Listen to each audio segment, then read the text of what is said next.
Megan was just like anyone else. She lived alone in a small apartment, worked long hours, and rarely had visitors. But for weeks, she noticed little things out of place. Cabinets slightly open, food missing from the fridge. She chalked it up to exhaustion until one night, she heard footsteps above her ceiling. Thinking it was her mind playing tricks, she ignored it.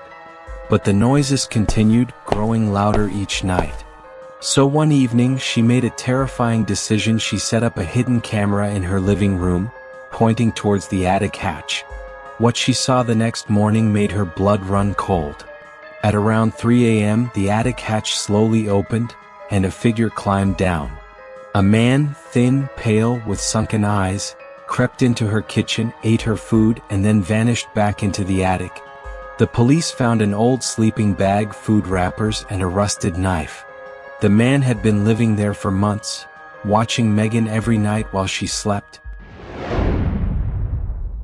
David was driving home from work late one evening, taking his usual backroad shortcut through the countryside.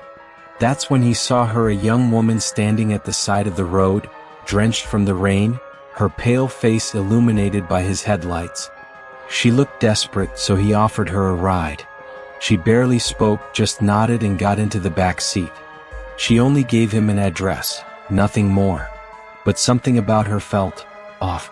Her dress looked outdated, her skin was cold to the touch, and her hands trembled.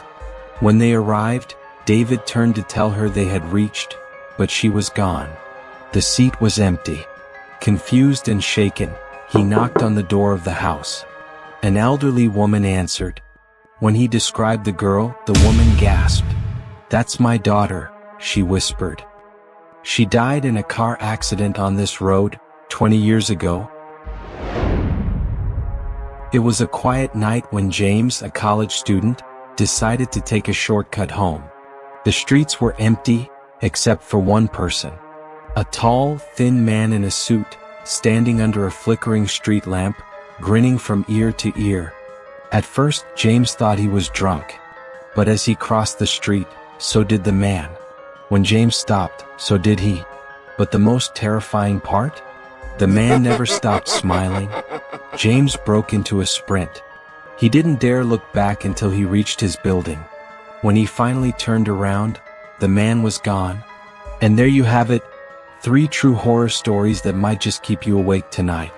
Have you ever experienced something unexplainable? Share your story in the comments.